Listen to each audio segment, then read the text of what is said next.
আসসালামু আলাইকুম। সাবেক প্রধানমন্ত্রী শেখ হাসিনাকে দেশে ফিরিয়ে আনার ক্ষেত্রে আমরা নানান সময় সরকারের উদ্ভট সব নাটক মঞ্চস্থ করতে দেখছি। কারণটি কি এর? রায় ঘোষণার পরপরই শেখ হাসিনাকে ফেরাতে ভারতকে আমাদের পররাষ্ট্র মন্ত্রণালয়ের পক্ষ থেকে ওই দিনই চিঠি দেওয়া হবে বলে জানানো হয়েছিল। কিন্তু সেই চিঠি এখনো পর্যন্ত আনুষ্ঠানিকভাবে ভারত সরকারের হাতে পৌঁছায়নি বলে এখনো পর্যন্ত আমি যতটা জানি। এবং সর্বশেষ খবর হচ্ছে, গণমাধ্যমে যেটি এসেছে যে আমাদের পররাষ্ট্র মন্ত্রণালয়ের দায়িত্বপ্রাপ্ত উপদেষ্টা, এমনকি পররাষ্ট্র সচিব, কেউ কোনো মন্তব্য করতে রাজি হচ্ছেন না চিঠি দেওয়ার বিষয়ে। এমনকি পররাষ্ট্র মন্ত্রণালয়ের কর্মকর্তা পর্যায়ের কেউ এ বিষয়ে গণমাধ্যমের সঙ্গে কোনো প্রকার কথা বলতে চাচ্ছেন না, একেবারে মুখে কুলু পেটে আছেন। কাহিনী আসলে কি? সরকার আসলে কি চায়? এত আয়োজন করে রায় ঘোষণা করা হলো, এখন চিঠি দেওয়ার যে তথ্য সেইগুলো জানাতে অপারগতা প্রকাশ করছে বা মুখে কুলু পেটে আছে কেন? গত বৃহস্পতিবার পররাষ্ট্র মন্ত্রণালয়ের পররাষ্ট্র সচিব আসাদ আলম সিয়াম একটি সংবাদ সম্মেলন করেন ভুটানের প্রধানমন্ত্রী বাংলাদেশ সফর উপলক্ষে। তো সেখানে শেখ হাসিনাকে ফেরাতে পররাষ্ট্র মন্ত্রণালয়ের চিঠির প্রসঙ্গ তোলেন সাংবাদিকরা, কিন্তু তিনি সেখানে স্ট্রেট জানিয়ে দেন যে এই সংবাদ সম্মেলন শুধুমাত্র ভুটান সফর সংক্রান্ত এবং এর বাইরে অন্য কোনো বিষয়ে আলোচনা করা একেবারেই অসৌজন্যমূলক। মানে অন্য কোনো ফর্মাল বিষয়ে প্রশ্ন করা হবে সেটি অসৌজন্যমূলক হয়ে যাবে, এবং তিনি বলছেন যে শুধুমাত্র আঞ্চলিক বিষয়ে আলোচনা। তো ভুটানের প্রধানমন্ত্রীর সফর বাংলাদেশে হবে সেই বিষয় তো আছে, প্রশ্ন সাংবাদিকরা করবে, কিন্তু তার পাশাপাশি যেহেতু আঞ্চলিক বিষয়, সেও তো ভারত এবং শেখ হাসিনা সম্পর্কে প্রশ্ন করতেই পারে। এখন পররাষ্ট্র সচিব কি বললেন? তিনি বলেছেন যে আঞ্চলিক বলতে আমরা সার্ক এবং বিমস্টেক বুঝিয়েছি, আমরা আমাদের আলোচনার পরিধির মধ্যে সীমিত রাখতে চাই, মানে যেই এজেন্ডা তার মধ্যেই তিনি সীমিত রাখতে চান। বেশ ভালো কথা। তিনি যে একেবারেই বিব্রত বোধ করছিলেন এটি বেশ বোঝা যাচ্ছিল। বৃহস্পতিবার সন্ধ্যাতেই যখন পররাষ্ট্র উপদেষ্টা তৌহিদ হাসান সাহেবকে প্রশ্ন করা হলো, সাংবাদিকরা প্রশ্ন করলেন যে দিল্লিতে চিঠি পাঠানো হয়েছে কিনা বা বিষয়টি গোপন রাখা হচ্ছে কেন, এই প্রশ্নের উত্তর তিনি একেবারেই দিতে চাননি, কোনো ধরনের কোনো প্রকার মন্তব্য করেননি। শেখ হাসিনা ভারতের গলার নাকি কাটা হয়ে আছে। আমি কিন্তু বরাবরই বলে আসছি যে ভারত শেখ হাসিনাকে ফেরত দেবে না, এবং সেই জিনিসটি ভারত বরাবরই তাদের নানান ধরনের কথাবার্তায় প্রত্যক্ষ কিংবা পরোক্ষভাবে জানিয়ে দিয়েছে, বুঝিয়ে দিয়েছে যে তারা এই বিষয়ে কোনো কিছু করবে না, বরঞ্চ শেখ হাসিনার আশ্রয় এবং নিরাপত্তার ক্ষেত্রে যা যা করার তাই করবে।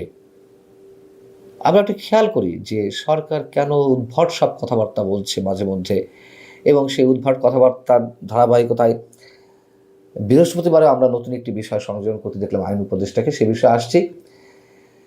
আমাদের একটু খেয়াল রাখা দরকার, গত বুধবার ভারত এবং বাংলাদেশের দুই জাতীয় নিরাপত্তা উপদেষ্টা অজিত দোভাল এবং ডক্টর খলিলুর রহমানের সঙ্গে একটি বৈঠক হয়েছে, একেবারে ক্লোজ ডোর মিটিং।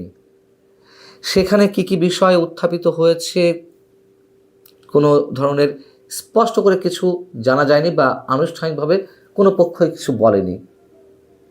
কিন্তু আমি আপনাদেরকে জানিয়েছিলাম যে যেসব বিষয় আলোচনা হয়েছে তার মধ্যে ভারত শেখ হাসিনাকে ফেরতের বিষয়ে তাদের মনোভাবের কথা স্পষ্ট জানিয়ে দিয়েছে ডক্টর খলিলের কাছে, আমরা দেখলাম। এবং এই বৈঠকটি ছিল বুধবার।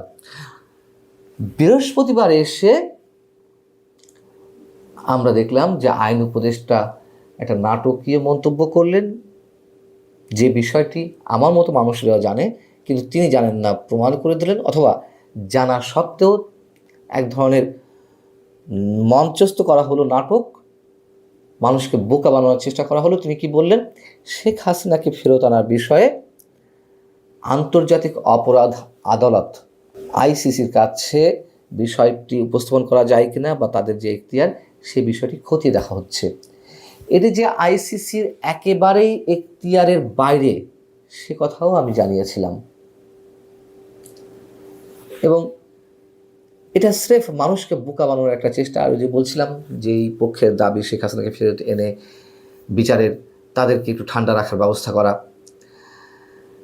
আইসিসি কি করতে পারে আমরা তো সবাই জানি, এর আগেও বলেছি যে কোনো রাষ্ট্র কেবল অপরাধীকে আইসিসির কাছে হস্তান্তর করতে পারে, কিন্তু দুই দেশে সম্পাদিত কোনো প্রত্যর্পণ চুক্তি, যেমন ভারত এবং বাংলাদেশের মধ্যে রয়েছে বন্দি বিনিময় চুক্তি, সেই বিষয়ে তো হস্তক্ষেপ করতে পারেই না, বরং অন্য কোনো রাষ্ট্র থেকে আরেক রাষ্ট্রের আসামিকে তারা সেখানে নিতে পারে না।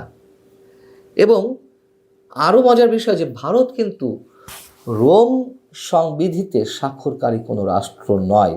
রোম স্ট্যাটিউট অনুযায়ী পরিচালিত যে আইসিসি বা আন্তর্জাতিক অপরাধ আদালত, তার কোনো সিদ্ধান্ত মেনে নিতে ভারত বাধ্য নয়। হয়তো সহযোগিতা করতে পারে কোনো কোনো বিষয়, যাই হোক। তারপরও আইন উপদেষ্টা, আমার ধারণা যে নিঃসন্দেহে ডক্টর আসিফ নজরুল এই বিষয়গুলো জানেন, তারপরেও তিনি সংবাদ সম্মেলনে এই বিষয়টি ঢালাওভাবে প্রচার করলেন কেবলমাত্র মুখ রক্ষার জন্য, কারণ এর মধ্যে জেনে গেছে অজিত দোভালের বার্তাটি ডক্টর খলিলের মাধ্যমে। এর আগে কি হয়েছিল, ইন্টারপোল নিয়ে আরেক নাটক হয়েছিল। ট্রাইব্যুনালের প্রসিকিউশন টিমের অন্যতম সদস্য গাজী মনোয়ার হুসাইন তামিম, তিনি সাংবাদিকদের বলেছিলেন যে শেখ হাসিনা ভারতে আছেন, তার বিরুদ্ধে ইন্টারপোলের কাছে রেড নোটিশ জারির আবেদন করা হয়েছিল একবার, কিন্তু তাতে সাড়া দেয়নি, এবং রায় ঘোষণার পরে আবারও আবেদন করা হবে। এই আর একটা নাটক, অহেতুক মন্তব্য। অহেতুক ঠিক নয়, তারা এক ধরনের ব্যতিব্যস্ততার মধ্যে রাখতে চাচ্ছে আমাদেরকে ভুং ভাং বুঝিয়ে। তো ইন্টারপোল কি করতে পারে? ইন্টারপোল রেড নোটিশ জারি করতে পারে। কাদের ক্ষেত্রে? কোনো দেশ থেকে যখন সন্দেহভাজন অপরাধের তথ্য দিয়ে সংশ্লিষ্ট রাষ্ট্রটি বা দেশটি ইন্টারপোলের কাছে আবেদন করে, মানে রেড নোটিশ জারির জন্য আবেদন করে, রেড নোটিশ ইন্টারপোলের আন্তর্জাতিক গ্রেপ্তারি পরোয়ানার সমতুল্য। যেহেতু আন্তর্জাতিক গ্রেপ্তারি পরোয়ানার সমতুল্য, সেহেতু এই ধরনের নোটিশ জারি করা হলে মুহূর্তের মধ্যে এর যে 190টি সদস্য রাষ্ট্র রয়েছে সেই সব রাষ্ট্রের পুলিশের কাছে চলে যায় এক্স্যাক্ট তথ্য উপাত্ত গ্রহণের মাধ্যমে, এবং সর্বশেষ যে অবস্থান সেটিও জানিয়ে দেওয়া হয়। তো সেভাবে আসামিকে ধরা হয়, এবং যে রাষ্ট্রে পালিয়ে থাকে সেই রাষ্ট্র সহযোগিতা করে।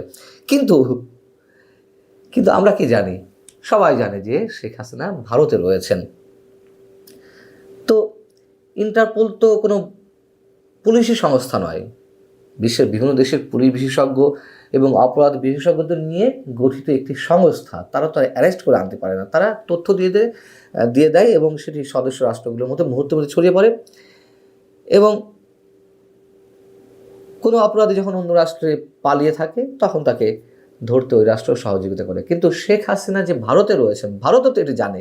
এখন কার কাছে কাকে ধরতে বলবে? ইন্টারপোল তো আর গিয়ে ধরে নিয়ে আসবে না।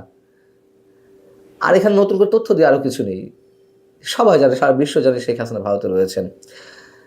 বাস্তবতা হচ্ছে কি, আমি এর আগেও আপনারা খেয়াল করে দেখতে পারেন, আমি অনেকবার মন্তব্য করেছি বিভিন্ন ধরনের কন্টেন্টে যে সরকার নিজেই শেখ হাসিনাকে ফেরত নিয়ে আসতে চায় না। কেন নিয়ে আসতে চায় না?